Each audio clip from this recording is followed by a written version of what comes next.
केंद्रीय माध्यमिक शिक्षा बोर्ड यानी सीबीएसई, जिसने हाल ही में बोर्ड परीक्षा के लिए महत्वपूर्ण दिशा निर्देश जारी किए हैं। इन नियमों के अनुसार अब कक्षा 10 और 12 की बोर्ड परीक्षा में बैठने के लिए छात्रों को 2 साल की नियमित पढ़ाई और कम से कम 75% उपस्थिति अनिवार्य रूप से पूरी करनी होगी।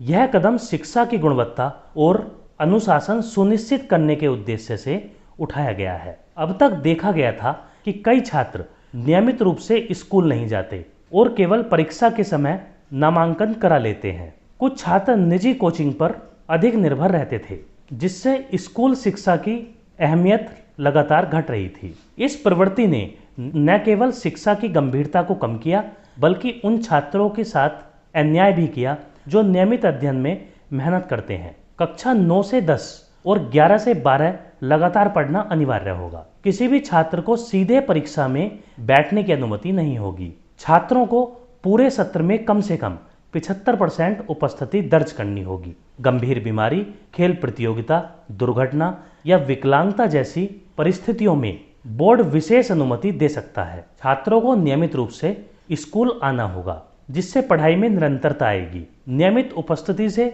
छात्रों को शिक्षकों के मार्गदर्शन का पूरा लाभ मिलेगा। छात्र स्कूल की पढ़ाई पर अधिक ध्यान देंगे। मेहनती और नियमित छात्रों को उचित लाभ मिलेगा। परिवहन, आर्थिक स्थिति और पारिवारिक जिम्मेदारियों के कारण कई छात्रों के लिए 75% उपस्थिति चुनौतीपूर्ण हो सकती है। लंबे समय तक अनुपस्थित रहने वालों के लिए यह कदम कठिन हो सकता है। उपस्थिति रिकॉर्ड की सटीकता बनाए रखना चुनौतीपूर्ण होगा। परीक्षा केंद्रित पढ़ाई करने वाले छात्र इस नियम से प्रभावित होंगे। कई अभिभावक और शिक्षक मानते हैं कि यह कदम शिक्षा को गंभीरता प्रदान करेगा और छात्रों को अनुशासित बनाएगा। कुछ लोग इसे कठोर मानते हैं और कहते हैं कि यह लचीलेपन को कम करेगा और कमजोर वर्ग के छात्रों पर यह दिशा निर्देश राष्ट्रीय शिक्षा नीति 2020 की भावना से मेल खाता है, जिसमें शिक्षा की गुणवत्ता और छात्रों के समग्र विकास पर बल दिया गया है। सीबीएसई का यह निर्णय शिक्षा प्रणाली में सुधार का प्रयास है। 2 साल की नियमित पढ़ाई और 75% उपस्थिति अनिवार्यता से छात्रों में अनुशासन, गंभीरता और गुणवत्ता बढ़ेगी।